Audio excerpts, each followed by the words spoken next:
الحمد لله رب العالمين والعاقبة للمتقين والصلاة والسلام على آله وأصحابه أجمعين. صدق الله العظيم. أعوذ بالله من الشيطان الرجيم. بسم الله الرحمن الرحيم. وما أرسلناك إلا رحمة للعالمين. صدق الله العظيم وصدق النبي الكريم الرؤوف الرحيم. ونحن على ذلك لمن الشاهدين والشاكرين والحمد لله رب العالمين. بلغ العلا بکمالہ کشف الدجی بجمالہ حسنت جمیع خصالہ صلوا علیہ وآلہ.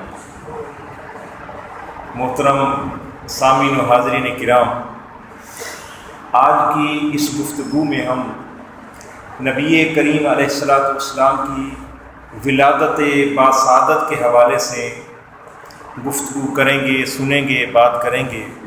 نبی کریم علیہ السلام کے ولادت باسعادت سے کچھ پہلے کے واقعات میں عرض کروں گا، اور پھر نبی کریم علیہ السلام کی ولادت باسعادت کا جو منظر ہے اور اس وقت کے جو حالات و واقعات ہیں وہ آج کی اس نشست کے اندر انشاءاللہ بیان کیے جائیں گے.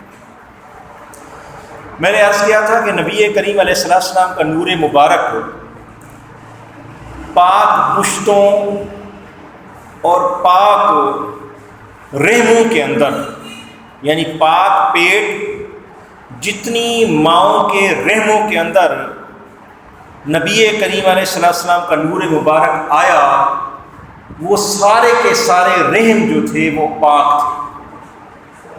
اور جن پشتوں کے اندر نبی کریم علیہ السلام کا نور مبارک آیا، پشت کا مطلب پیٹھ کا مطلب ریڑھ کی ہڈی، اور اس کے اندر جو عناصر رکھے جاتے ہیں،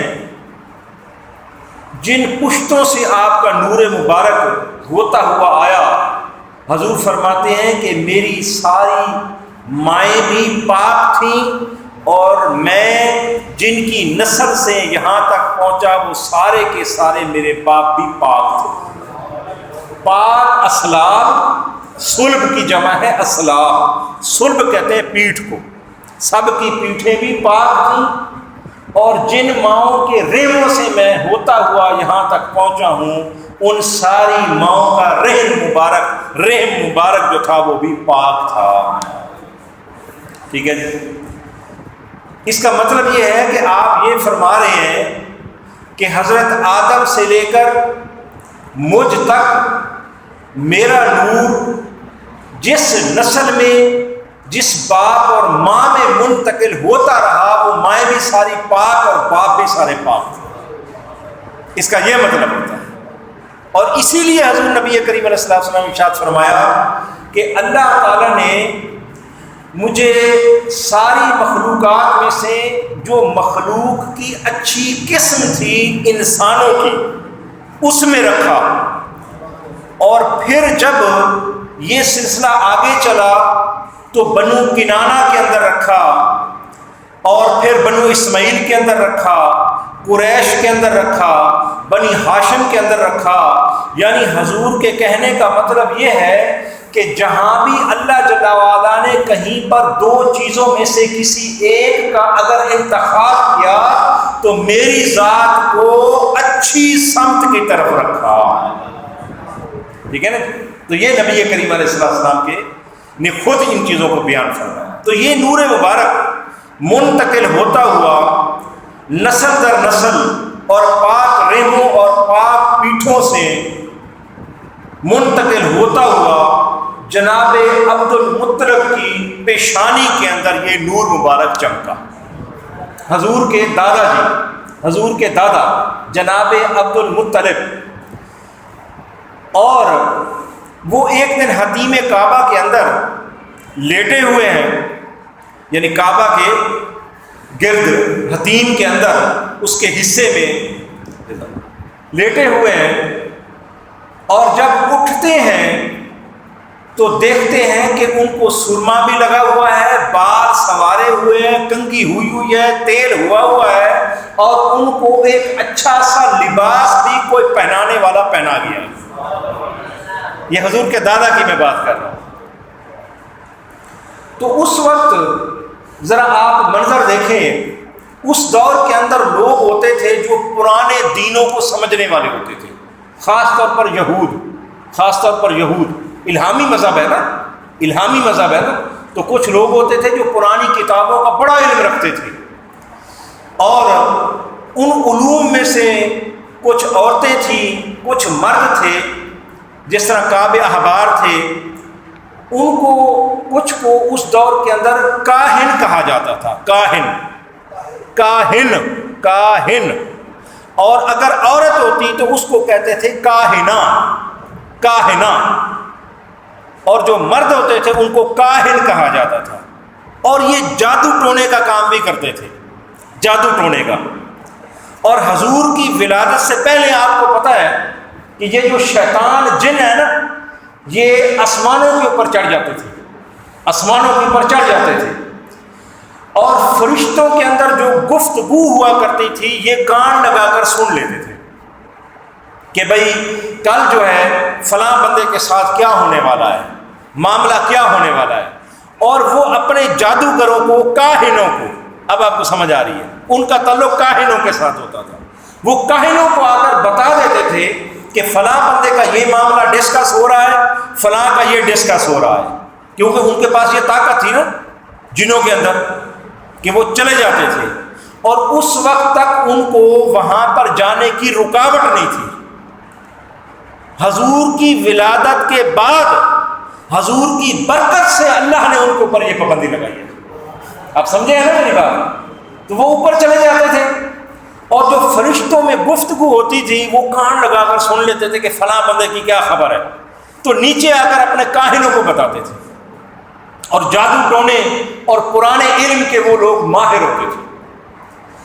تو اس دور میں چونکہ نبی کریم علیہ السلام کی بعثت تو بعد میں ہوئی ہے نا، تو لوگ انہی لوگوں کو بڑا جانتے تھے، بڑا سمجھتے تھے، میری بات سمجھ گئے نا، جس طرح علاقوں کے اندر کچھ لوگ بڑے ہوتے ہیں، تو اسی طرح حضرت عبد المطلب کو بھی لوگ ان کے پاس لے کر گئے کہ جناب اس طرح یہ حتیم میں سوئے ہوئے تھے، اور جب یہ اٹھے ہیں تو ان کو کنگھی بھی ہوئی ہے، تیل بھی لگایا ہوا ہے، سرما بھی لگایا ہوا ہے، ان کے کپڑے بھی بدلے ہوئے ہیں، اس کا کیا مطلب ہے؟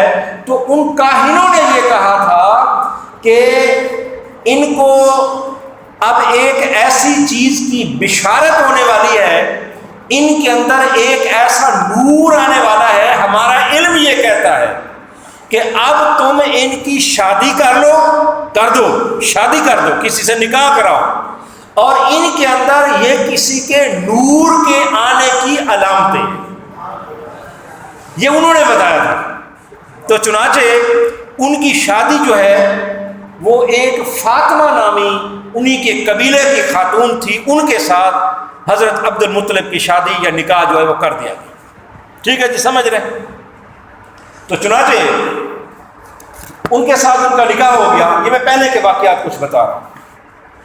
تو جب حضرت عبد المطلب کے پیشانی کے اندر وہ نور چمکتا تھا اور ان سے وہ اثرات نبی پاک کے نور کے ظاہر ہوتے تھے، تو سارے قریشی اور قریشان مکہ، رؤسائے مکہ آپ کی سرداری کو تسلیم کرتے تھے۔ حضرت حضور کے دادا کی بات کر رہا ہوں، آپ سردار تھے نا، سید قریش تھے۔ اور قریش کا معنی ایک جگہ میرے خیال میں بیان کیا ہے، پتہ نہیں یہاں کیا ہے یا نہیں، میں آپ کو بتا دوں کہ قریش کا مطلب کیا ہوتا ہے۔ قریش کا مطلب بھی میں آپ کو بتا دیتا ہوں۔ یہ حضور کی نسل میں سے، حضور کے شجر نسب میں سے ایک بزرگ گزرے ہیں، فہر، یہ ان کا لقب تھا، قریش، ان کو لقب کے طور پر قریش کہتے تھے۔ اب قریش کا معنی کیا ہوتا ہے وہ آپ کو بتاتا ہوں۔ قریش دریاؤں اور سمندروں میں رہنے والا ایک بہت بڑا بڑا جانور ہے جو سارے جانوروں کو اور مچھلیوں کو کھا جاتا ہے، اور کوئی اس کو نہیں کھا سکتا، کوئی اس جانور کو نہیں کھا سکتا۔ اس کو عربی میں قریش کہتے ہیں۔ تو قریش کو قریش اس لیے کہتے تھے کہ انہوں نے لوگوں کو جمع کیا، جناب فہر نے، بات سمجھ رہے ہیں، ان کا لقب تھا نا قریش، تو انہوں نے لوگوں کو جمع کیا، لوگ ان کی سرداری کے اوپر قائم ہوئے، اور پھر وہ اور ان کا لقب قریش اس لیے پڑا کہ ان کے قبیلے نے، ان کے خاندان نے سارے قبیلوں کو کھا لیا۔ اب کھانے کا مطلب یہ ہے کہ سارے قبیلے ان کے انڈر ہو گئے، وہ سب کے اوپر حاوی ہو گئے۔ تو لہٰذا اس وجہ سے لوگوں نے کہنا شروع کر دیا کہ وہ قریش، یعنی وہ لوگ جن کی وجہ سے سارے قریش ان کے نیچے آ گئے اور قریش سب کے سردار بن گئے۔ آپ سمجھے ہیں نا؟ اس لیے دیکھیں، ابھی میں آپ کو اس کی وجہ بھی آج بتا دی ہے کہ آپ کہتے ہیں نا فلانا قریشی ہے، فلانا قریشی ہے، تو آپ کو یہ بھی پتہ ہونا چاہیے بھائی قریشی کو قریشی کیوں کہتے ہیں۔ تو حضور انور علیہ السلام کے نسل میں سے یہ جو ایک بندے تھے حضرت فہر، ان کا لقب تھا قریش۔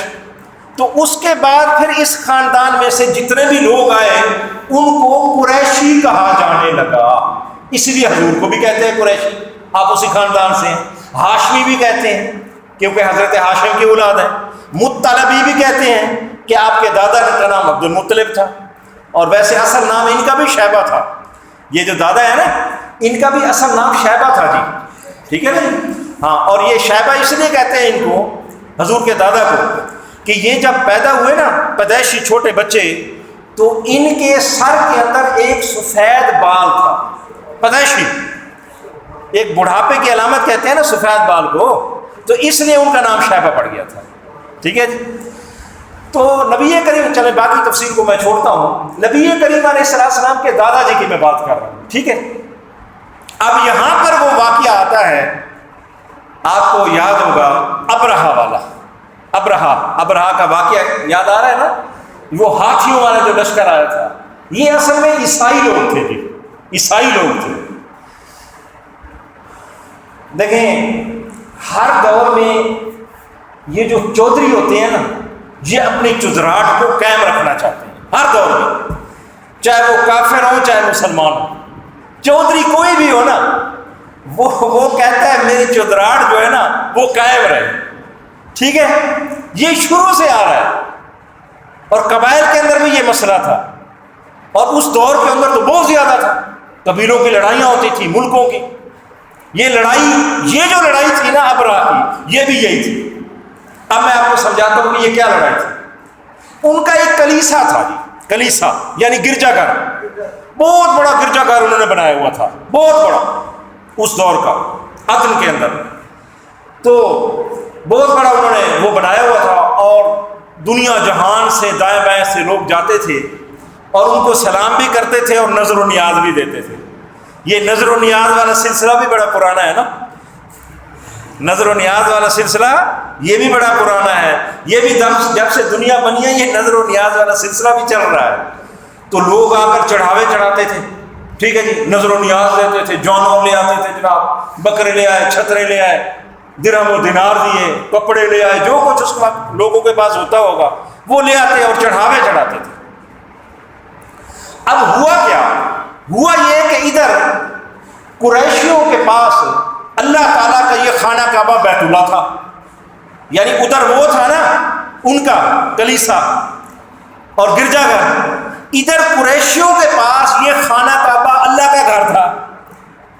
اب اس کی وجہ سے یہ بھی سردار بن گئے، یہ بھی سردار بن گئے نا، تو لوگ ادھر بھی چڑھاوے چڑھانے کے لیے آنے لگ گئے اور منتیں ماننے لگ گئے، اور انہوں نے بت رکھ دیے، بت رکھے تھے نا خانہ کعبہ کے اندر، اور ایک بہت بڑا بت جو خانہ کعبہ کی چھت کے اوپر بھی بعض روایت میں انہوں نے رکھا تھا، اس کا نام تھا ہبل، بہت بڑا بت تھا، وہ بھی رکھا ہوا تھا۔ تو چڑھاوے چڑھانے کے لیے لوگ یہاں بھی آنا شروع ہو گئے، سمجھ رہے ہیں؟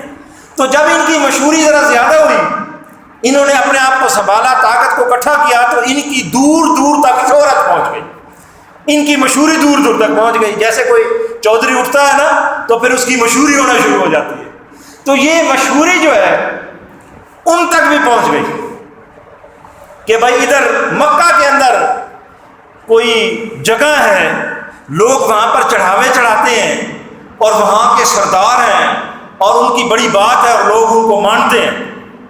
ان کو اس بات سے حسد ہوا. بات سمجھ رہے ہیں؟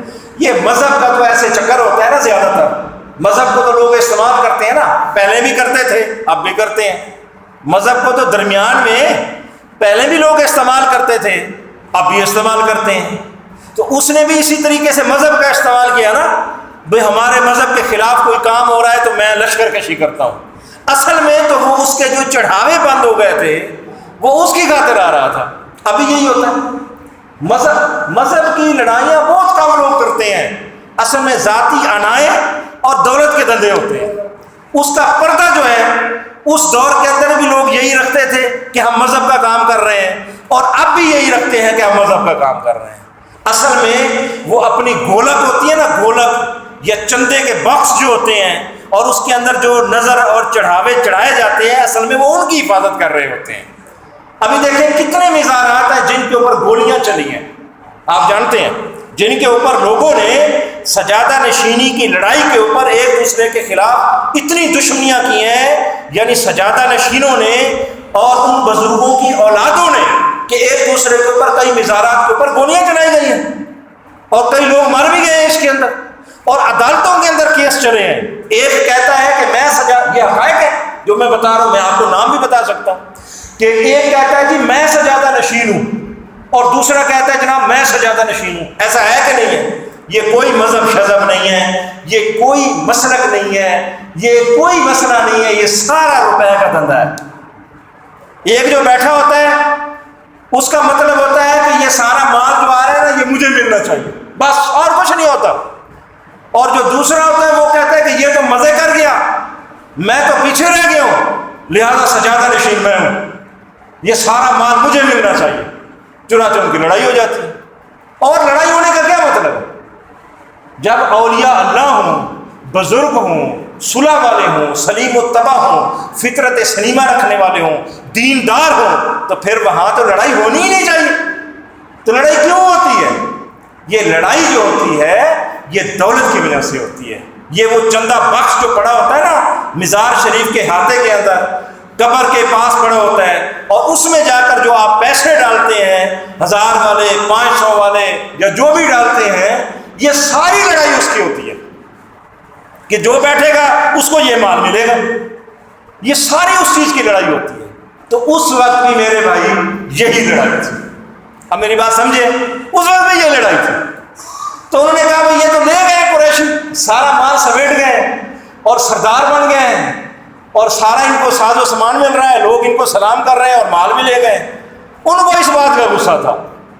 تو چنانچہ ان کے پاس ایک لشکر تھا، ابرہا کے پاس، ہاتھیوں کا لشکر. قرآن نے بیان کیا ہے نا اس کو. تو ہاتھیوں کا لشکر تھا، وہ وہاں سے لے کر چلے اور ایک بہت بڑا ہاتھی تھا ان کے لشکر کے اندر، اور اس ہاتھی کا نام تھا محمود. اس کا نام بھی لکھا ہے کتابوں میں، ہاں جی، اس ہاتھی کا نام تھا محمود، جو سب سے بڑا ہاتھی تھا. اور وہ سارے ہاتھی انہوں نے لڑائی کے لیے سکھائے ہوئے تھے، سدھائے ہوئے تھے لڑائی کے لیے، لڑائیوں میں استعمال کرتے تھے، ان کے اوپر سوار ہوتے تھے اور لڑائیاں کراتے تھے. تو سارے ہاتھی جو تھے وہ ابرہا کے سامنے اپنے سر کو جھکاتے تھے، سجدہ کرتے تھے، اپنی سونڈ جو ہے، ماتھا جو ہے وہ ابرہا کے سامنے ایسے رکھ دیتے تھے. لیکن ایک جو ہاتھی تھا نا محمود، اس کو مارنے کے باوجود، سکھانے کے باوجود اس نے کبھی بھی سر نہیں جھکایا تھا. اس میں یہ خوبی تھی. وہ ہاتھی بھی آیا مکہ سے باہر آ کے نا جی، انہوں نے اپنا ڈیرا لگا دیا. ٹھیک ہے جی، مکہ سے، مکہ کی بستی کے باہر وہ اگر بیٹھ گئے، بہت بڑا لشکر لے کر آئے، بڑی طاقت تھی، ہاتھیوں والا لشکر لے کر آ گئے. وہاں پر قریشیوں کے اونٹ چر رہے تھے. اب سمجھ رہے ہیں، قریشیوں کے اونٹ چر رہے تھے. حضرت عبد المطلب کے اونٹ چر رہے تھے، حضور کے دادا کے اونٹ چر رہے تھے. جیسے چھوڑ دیتے ہیں، کھلے چھوڑ دیتے ہیں جانور، تو وہ چر رہے تھے چراگاہ کے اندر. انہوں نے وہ سارے اونٹ جناب کیپچر کر پکڑ لیے، طاقت تھی نا، پکڑ کر بند کر دیے، جس طرح کہتے ہیں ہمارا پھاٹک لگا دیا، وہ بند کر دیے اور پیغام بھجوایا ایک بندے کے تھرو کہ جاؤ ان کا جو سردار ہے ان کو بتاؤ، ٹھیک ہے جی۔ وہ بندہ آیا، اب اس بندے کا بیان ہے، ابرہا کا بندہ ایلچی، اس نے کہا کہ میں نے جب عبد المطلب کو دیکھا نا تو تاریخ دانوں نے لکھا کہ اس کے اوپر اتنی ہیبت اور اتنا جلال اور اتنا خوف طاری ہو گیا، اور حضور کے دادا کی اتنی شان اور جلال اور دبدبا اور رعب اور جمال تھا، اور ان کی اتنی شخصیت تھی کہ وہ دیکھتے ہی اس کی زبان بند ہو گئی، حتیٰ کہ حضور کے دادا کے قدموں کے اندر گر گیا رعب سے، دہشت سے۔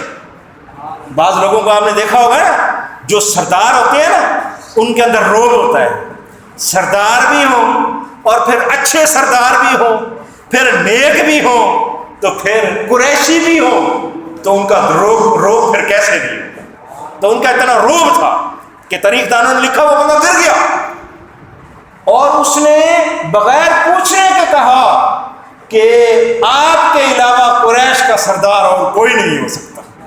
ان کی شخصیت ہی ایسے تھی، ان کی شخصیت ہی ایسے تھی۔ چنانچہ پھر اس نے پیغام دیا۔ اب بڑی مزے کی بات ہے، دلچسپ بات ہے کہ حضرت عبد المطلب نے لوگوں کو لیا اور پہاڑ کی طرف چلے گئے۔ پہاڑی ملک ہے، آپ کو پتہ ہے، پہاڑ کی طرف، خانہ کعبہ کے گرد سارے پہاڑ تھے، پہاڑ کے اوپر چلے گئے۔ اس کی وجہ یہ تھی کہ آپ تھوڑے تھے، اور وہ جو لشکر آیا ہوا تھا نا وہ بہت بڑا تھا اور بڑے طاقتور تھے۔ جب پہاڑ پر چلے گئے تو وہاں پر آپ دعا کرتے ہیں، اس دعا میں آپ کی پیشانی سے ایک نور ظاہر ہوتا ہے۔ جب وہ نور ظاہر ہوتا ہے نا تو پھر آپ خود فرماتے ہیں کہ اس نور کا ظاہر ہونا اس بات کی علامت ہے کہ جس کے صدقے سے ہم پہلے بھی دعائیں کرتے تھے، اور جو نور میری پیشانی میں چمکا ہے اللہ تعالیٰ اس کے صدقے سے ہماری حفاظت کرے گا۔ آپ ابرہا کے پاس چلے گئے، ابرہا کے پاس چلے گئے، بہت بڑا بادشاہ تھا، بڑا دبدبے والا، وہ بھی ہاتھیوں کے لشکر والا، وہ اپنے تخت پہ بیٹھا ہے۔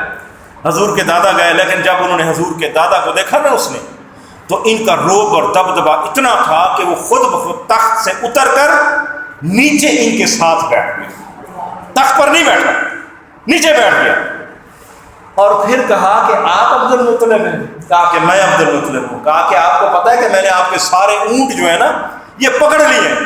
اب جواب سنے ذرا، بڑا مزے کا جواب ہے۔ جناب عبداللہ نے کہا کہ بھائی میں تو اونٹ مانگنے آیا ہوں کیونکہ اونٹوں کا مالک میں ہوں۔ اس نے کہا کمال ہے، میں تو یہ جو بیت اللہ ہے تمہارا اس کو گرانے کے لیے آیا ہوں، تمہیں اس کی کوئی فکر نہیں ہے۔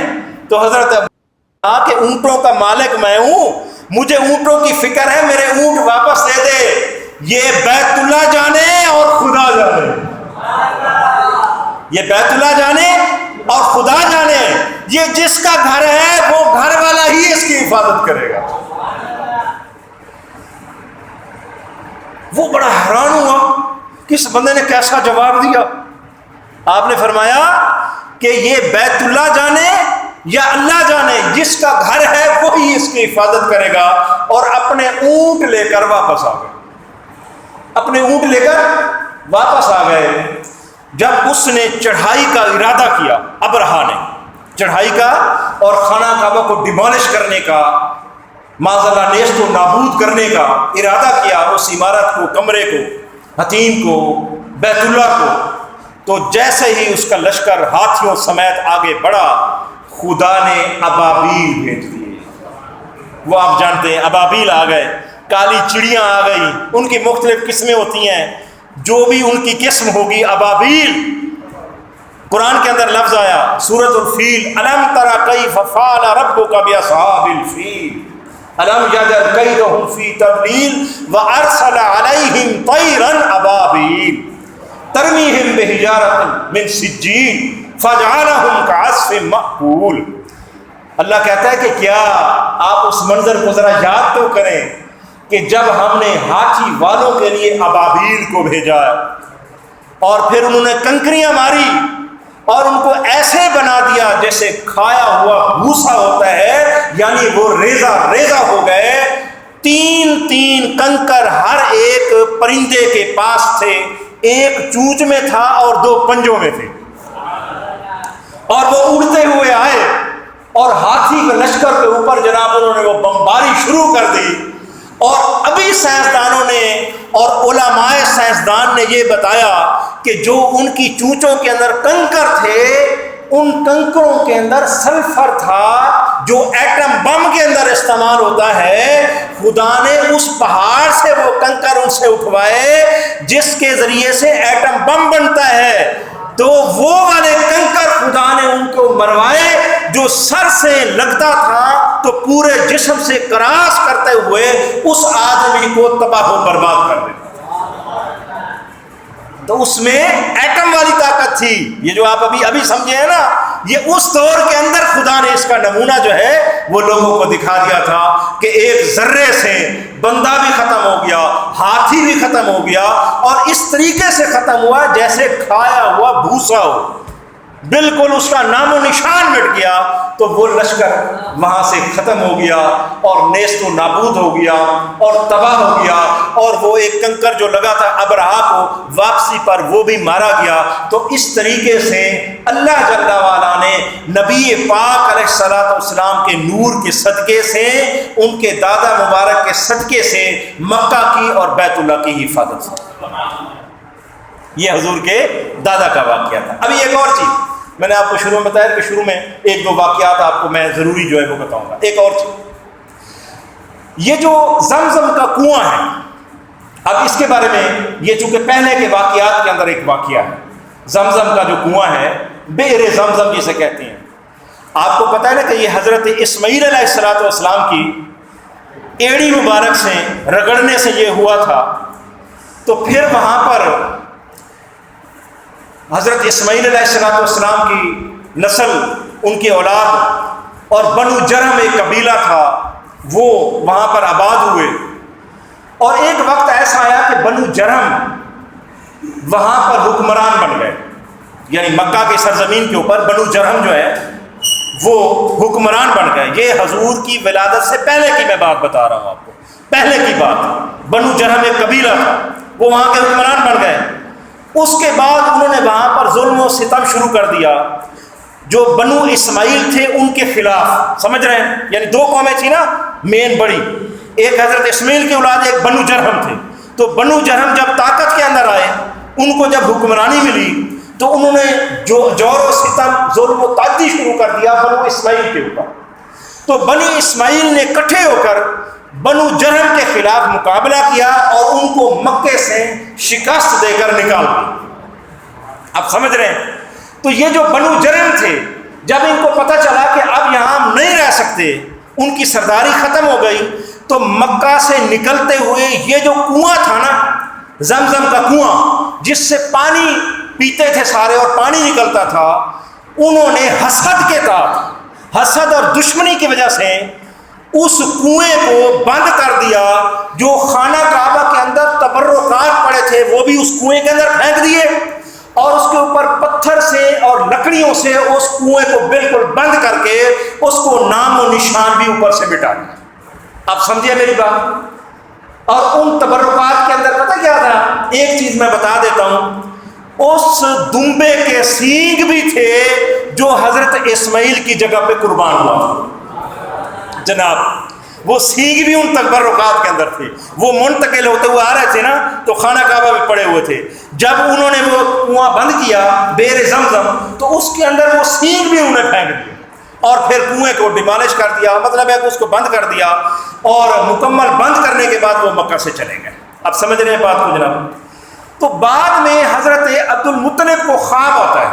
اب یہ بات میں اس لیے آپ کو بتا رہا ہوں، حضرت عبد المطلب کو خواب آتا ہے، کوئی کہنے والا کہہ رہا ہے کہ ایک کنواں ہے جس کو آپ نے کھودنا ہے. یعنی خواب میں یہ خواب آتا ہے نا، حضرت عبد المطلب کو یہ خواب آتا ہے حضور کے دادا کو کہ کنویں کو کھودنا ہے آپ نے. اس وقت آپ کے ایک بیٹے تھے، صرف ایک، 9 بیٹے بعد میں ہوئے ہیں۔ اس وقت جو بیٹے تھے ان کا نام تھا حارث، ٹھیک ہے، حضور کے چچا حارث، ایک بیٹا تھا اس وقت۔ ایک دن خواب آیا، دوسرے دن خواب آیا، تیسرے دن خواب آیا کوئی، اور آپ پھر پوچھتے ہیں کہ اس کی نشانی بتاؤ، تو پھر نشانی بتائی جاتی ہے کہ جہاں پر 2 بڑے بڑے بت ہیں نا، یعنی اس جگہ پہ رکھے ہوئے تھے نا، اور درمیان میں جو خالی جگہ ہے جہاں پر لوگ آ کر قربانیاں کرتے ہیں، چڑھاوے چڑھاتے ہیں، اسی جگہ کو کھودو، وہیں پر وہ کنواں۔ تو حضرت عبد المطلب اپنے بیٹے کو لے کر آئے اور کنویں کی کھدائی شروع کر دی۔ یہ بئر زمزم کی کھدائی کی بات کر رہا ہوں، کھدائی شروع کر دی۔ یہ بڑا مشکل کام تھا، وہ کہتے ہیں کہ یہ میرے لیے پہاڑ سے بھی زیادہ مشکل تھا، اور ایک میرا بیٹا تھا میری مدد کرتا تھا۔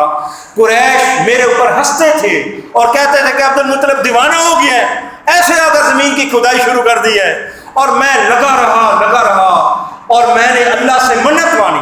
اب یہ بات سمجھیں، اللہ سے منت مانی کہ میرا چونکہ ایک بیٹا ہے، یا اللہ مجھے 10 بیٹے اگر تو دے دے تو ایک بیٹا میں تیرے راستے میں قربان کروں گا۔ یا اللہ اگر تو میرے 10 بیٹے پورے کر دے نا، یعنی تو میری مددگار ہوں، تو میں ایک بیٹا اللہ کے راستے میں قربان کروں گا۔ خدا کی قدرت ایسی ہوئی کہ خدا نے ان کو 10 بیٹے عطا فرما دیے۔ اب انہی میں حضرت عبداللہ بھی تھے۔ اب سمجھ رہے ہیں، میں آپ کو لمحہ بلمحہ درجہ بدرجہ وہاں تک لے کر جانا چاہتا ہوں تاکہ آپ کو سمجھ آ جائے پیچھے کہ اصل کیا تھا۔ تو انہی میں سے ایک حضرت عبداللہ بھی پیدا ہوئے۔ تو 10 بیٹے اللہ نے ان کو عطا فرمائے، اور آب زمزم کی کھدائی مکمل ہو گئی۔ وہاں سے میٹھا پیارا وہ پانی وہاں سے خدا نے برآمد کر دیا، اور سب سے پہلے اس وقت حضرت عبد المطلب نے، یعنی وہ کنواں اپنی طرف سے وہ جو پانی تھا وہ لوگوں کو تقسیم کرنا شروع کیا۔ لوگ پھر بھر بھر کر لے جاتے تھے اور پیتے تھے، اور کچھ نے غسل شروع کر دیا۔ تو حضرت عبد المطلب نے پھر پابندی لگائی کہ یہ پانی پینے کے لیے ہے، غسل کوئی نہ کرے، ٹھیک ہے جی۔ یہ پابندی ابھی بھی میرے خیال میں لوگ احتیاط کرتے ہیں، پینے کے لیے استعمال کرتے ہیں۔ یہ اس وقت حضور کے دادا نے لگائی تھی یہ پابندی، ٹھیک ہے جی۔ یہ اچھا، اب یہ کنواں ہو گیا، حضرت عبد المطلب کے 10 بیٹے ہو گئے۔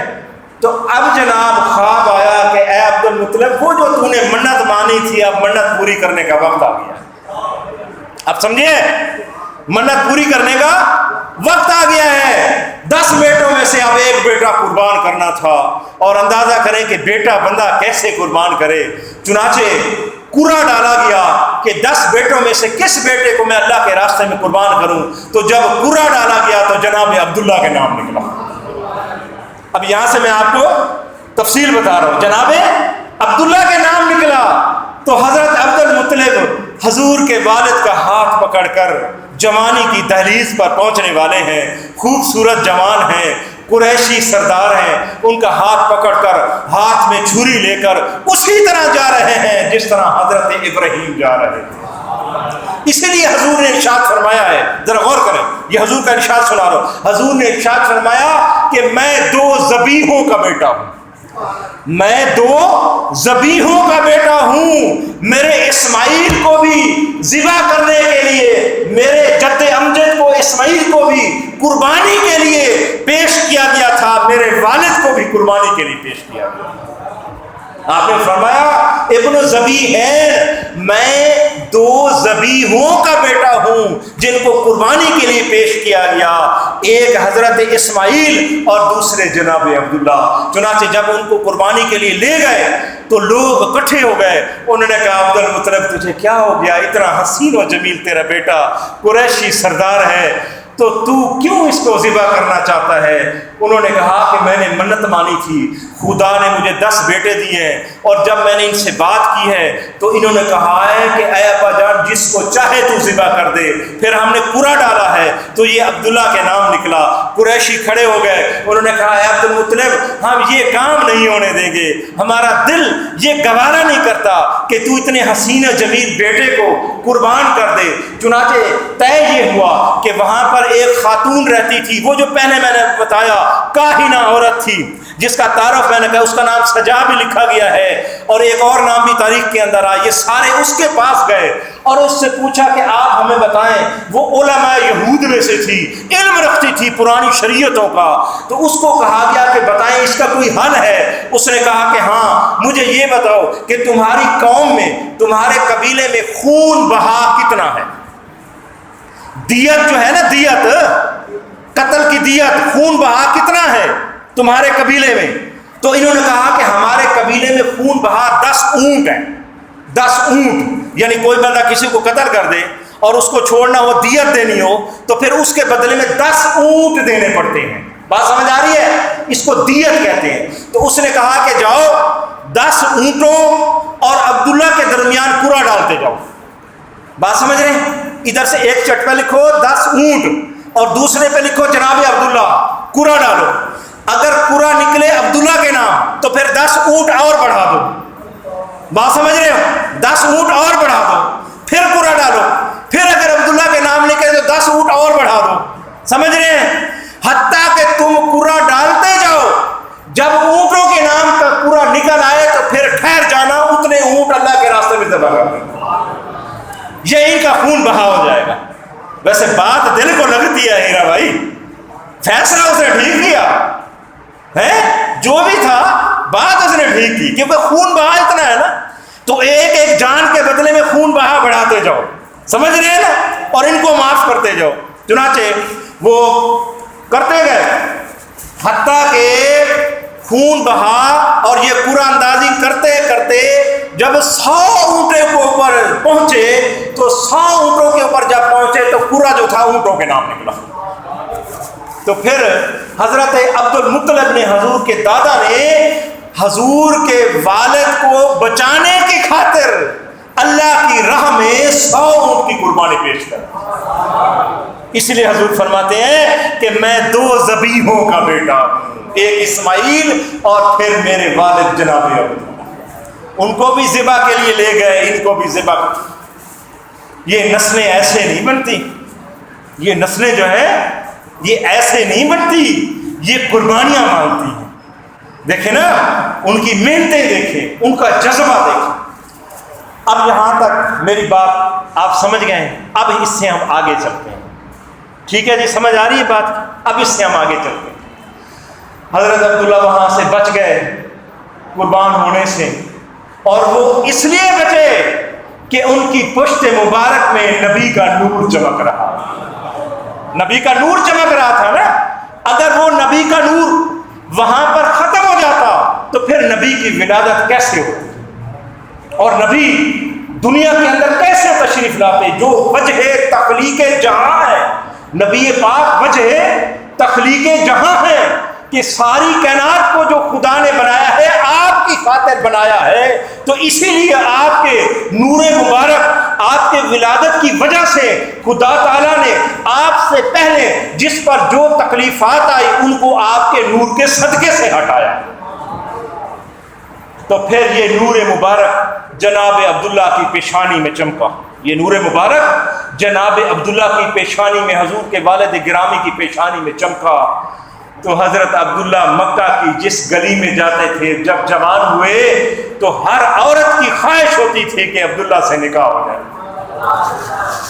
وہ پیشانی چمک رہی تھی, ہر خاتون کی خواہش ہوتی تھی کہ عبداللہ سے قربت اختیار کرے.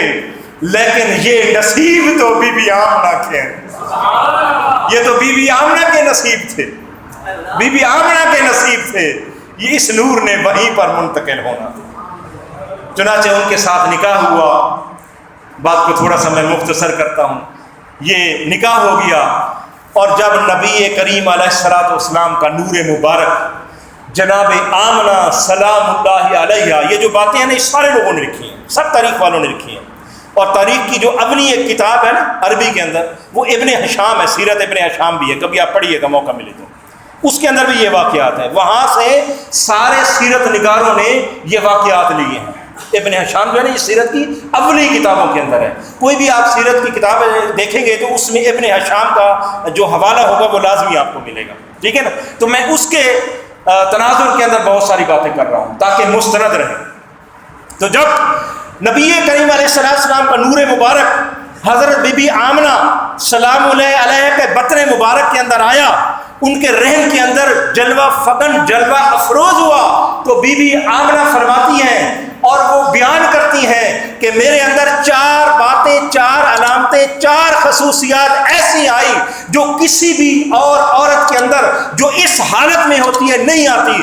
آپ فرماتی ہیں کہ جب میں مکہ کی چلچلاتی دھوپ کے اندر نکلتی تھی، دن کا وقت ہوتا تھا، سورج کی تپش ہوتی تھی، تو بادل میرے سر کے اوپر آ کر سایہ کرتا تھا، بادل میرے سر کے اوپر آ کر سایہ کرتا تھا۔ آمنہ جہاں جہاں چلتی تھی بادل کا سایہ ان کے سر کے اوپر رہتا تھا کہ نبی مصطفیٰ کی ماں ہے، اسے دھوپ نہیں لگنی چاہیے۔ خدا نے ان کو دھوپ سے بچانے کا انتظام کیا، جہاں جہاں چلتی تھی بادل سر پہ سایہ کرتا تھا۔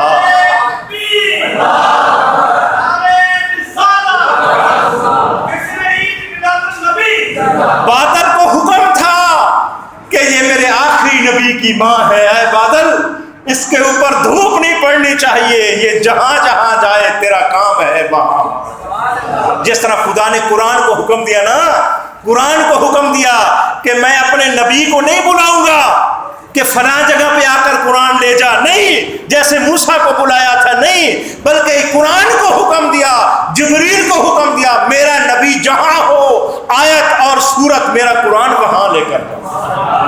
میرا نبی گھر میں ہے تو گھر میں لے کر جا، میرا نبی سفر میں ہے آیت کو سفر میں نازل کر، میرا نبی غار میں ہے غار والی سورت نازل فرما دی، میرا نبی جہاد میں ہے جہاد کے اندر نازل فرما، سفر میں ہے حضر میں ہے، نبی جہاں ہے قرآن وہیں نازل ہوا۔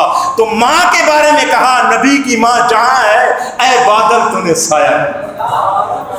دوسری بات بی بی آمنہ کہتی ہیں کہ اللہ نے میرے اوپر یہ کرم کیا کہ جب نبی مصطفیٰ کا نور مبارک میرے پیٹ میں جلوہ فگن تھا نا، سمجھ رہے ہیں، جلوہ فگن تھا، تو میں مکہ کی، آپ کو پتہ ہے کہ پتھریلی زمین ہے، پتھروں والی، اب تھوڑے کم ہو گئے، پہلے بہت زیادہ پتھر تھے، پہاڑ تھے، تو وہ کہتی ہیں کہ جب میں چلتے ہوئے مکہ کی سرزمین کے اندر اگر میرا پاؤں کسی نکیلے پتھر پر آ جاتا تو وہ پانی پانی ہو جاتا۔ پتھر مجھے تکلیف نہیں دیتے تھے، ہائے ہائے ہائے، پتھر تکلیف نہیں دیتے تھے، ارے ان کو کانٹوں نے کیا تکلیف دینی، وہ تو دوسروں کے کانٹے نکالنے والی ہستیاں تھیں، دوسروں کو چبھے ہوئے کانٹے درد کے دکھ کے تکلیف کے نکالنے والی ہستیاں تھیں۔ تو خدا تعالیٰ نے پتھروں کو کنکریوں کو یہ حکم دیا کہ میرے نبی کی ماں ہے، خیال رکھنا ان کے پائے نازک کے اوپر جب تمہارے اوپر پاؤں آئے تو خیال کرنا میرے نبی کی ماں کو تکلیف نہ ہو۔ تیسری بات حضرت بی بی آمنہ یہ کہتی ہیں کہ جب آپ کا نور مبارک میرے پیٹ کے اندر آیا، میرے رحم میں آیا، تو انبیاء علیہم السلام، صالحین اور صالحات میرے خواب میں آ کر مجھے بشارتیں دیتے تھے۔ پرانے انبیاء، گزرے ہوئے انبیاء خواب میں بشارتیں دیتے تھے کہ اے آمنہ مبارک ہو، تو ایسے نور کی امین بنی ہوئی ہے، تیرے پیٹ میں ایسا نور جلوہ فگن ہے جو تمام انبیاء کا سردار ہے۔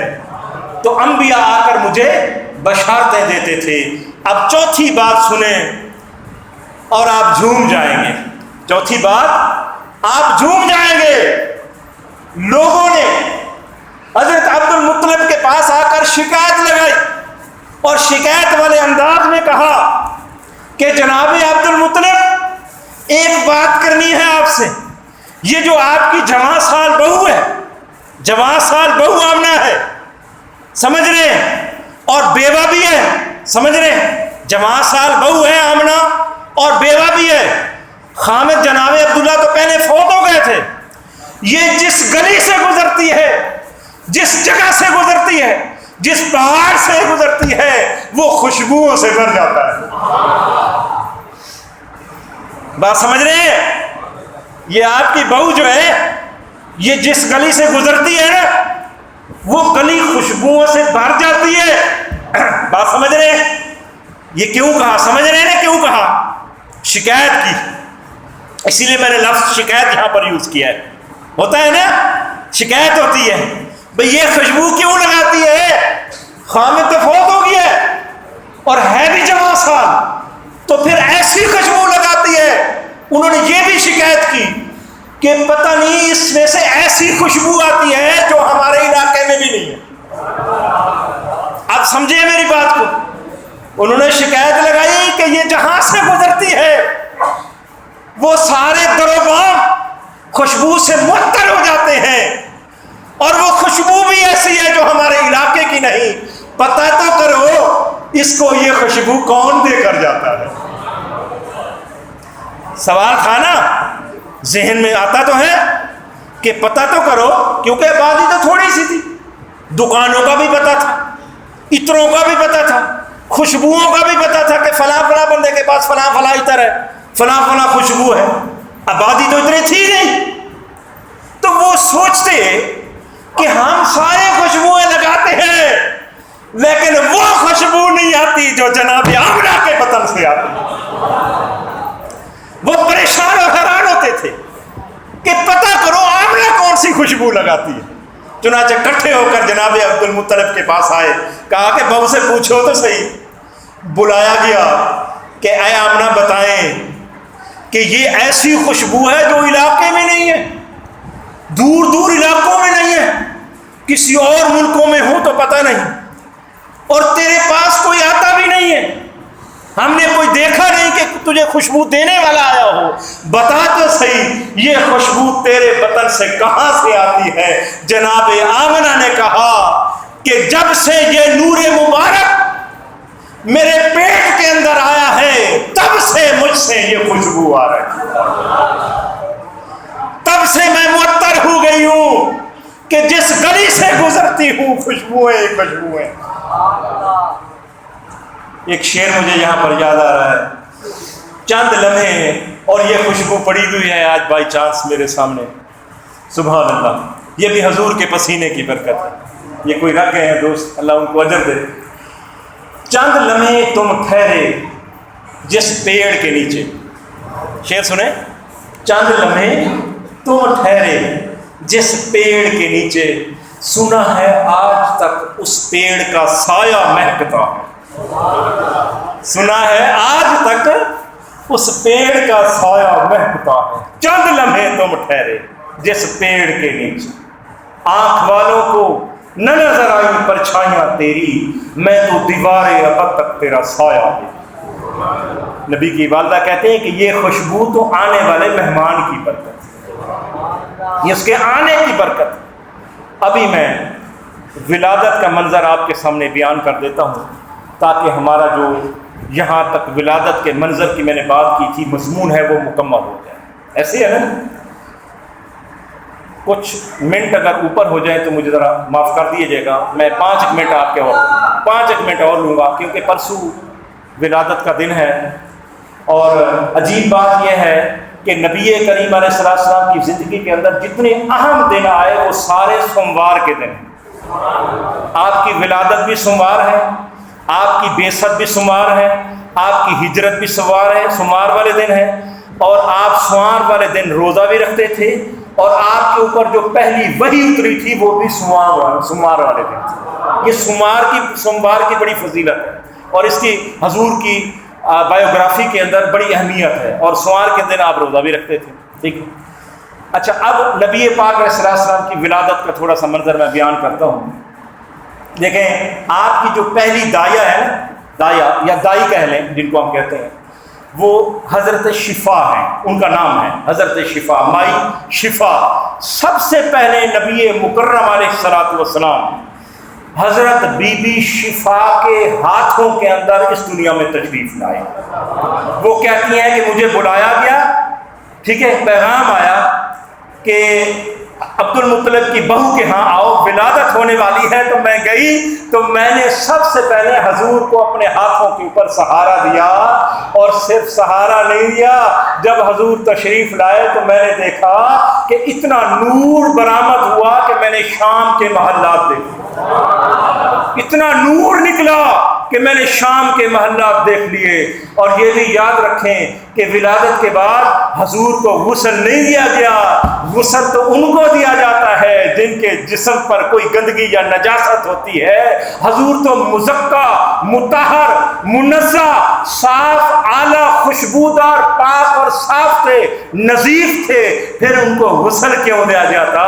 تو یاد رکھیں، یہ اس لیے میں بتا رہا ہوں کہ اگر کسی دوست کے ذہن میں یہ بات ہو کہ آپ کو غسل دے، تو غسل نہیں دیا گیا. تو آپ جب اس دنیا کے اندر عالم امکان سے عالم وجود کے اندر تشریف لائے تو 3 چیزیں نبی کریم علیہ الصلوۃ والسلام کے اندر ایسی تھی جو کسی بھی بچے کے اندر نہیں ہوتی. اب میں وہ منظر ولادت آپ کے سامنے رکھ رہا ہوں. وہ 3 چیزیں کیا تھی؟ نبی کریم علیہ الصلوۃ والسلام مکحول تھے، آپ مختون تھے، آپ مقطوع سرہ تھے. یہ 3 چیزیں یاد رکھیں. نبی کریم علیہ الصلوۃ والسلام کو سرما لگا ہوا تھا. عربی میں کہتے ہیں مکحول. مکحول، جس کو سرما لگا دیا جائے اس بندے کو کہتے ہیں مکحول. تو حضور کو سرما پہلے سے لگا کر بھیجا گیا. حضور مکحول تھے. دوسرا لفظ میں نے بولا، آپ مختون تھے، آپ کا ختنہ بھی پہلے سے ہوا. اور تیسری بات میں بیان کر رہا ہوں، جب نبی کریم علیہ السلام اس دنیا میں تشریف لائے تو آپ مقطوع سرہ تھے. مقطوع سرہ کا مطلب یہ ہے کہ آپ ناف بریدہ تھے. وہ ناڑ جس سے بچہ پیٹ کے اندر ماں سے اپنی زندہ رہنے کے لیے وہ رزق لیتا ہے، خون لیتا ہے، جس خون کے اوپر بچے کی زندگی کا انحصار اور دار و مدار ہوتا ہے، وہ آپ کی ناف پہلے سے ہی کٹی ہوئی تھی. آپ اندازہ کریں، یہاں پر مجھے بولنے دیں، میں دنیا کے اور پوری جہان کے لوگوں سے یہ سوال کرنا چاہتا ہوں. ایک کوشچن ارائز ہوتا ہے کہ جب بچہ ماں کے پیٹ کے اندر ہے تو اس کو آکسیجن کی ضرورت ہے، اس کو خون کی ضرورت ہے، اس کو پانی کی ضرورت ہے، اس کو غذا کی ضرورت ہے. اگر یہ چیزیں اس کو نہ ملے تو بچہ پیٹ میں ختم ہو جائے گا، مر جائے گا، ابارشن ہو جائے گا. نبی کریم ماں کے پیٹ کے اندر، رحم مبارک کے اندر اتنے مہینے رہے تو ماں کا خون نہیں لیا، وہاں سے پانی نہیں لیا، آکسیجن نہیں لی، تو کیسے زندہ رہے؟ خدا نے یہ ناف بریدہ پیدا کر کے دنیا کو بتا دیا کہ اے جہان والوں، اے مسلمانوں، اے کافروں، اے ہندوؤں، اے عیسائیوں، یاد رکھو جیسی میرے محمد کی پیدائش ہے ایسی کسی کی بھی نہیں. اور یاد رکھو کہ میرا محمد تمہاری دنیا کی چیزوں کا محتاج نہیں. میرا محمد اپنی زندگی کے اندر، اب یہ جملے میرے یاد رکھیں، میرا محمد اپنے زندہ ہونے کے اندر، رحم مادر کے اندر، تمہاری زندگی کے اندر، دنیا میں رہتے ہوئے یاد رکھنا، نہ تمہارے پانی کا محتاج ہے، نہ تمہارے خون کا محتاج ہے، نہ تمہاری غذا کا محتاج ہے. اس کو میں خدا کھلاتا بھی ہوں اور پلاتا بھی ہوں. تو جس طرح خدا مصطفیٰ کو ماں کے پیٹ میں کھلا رہا تھا، پلا رہا تھا، کیا وہ اب کھلا پلا نہیں سکتا؟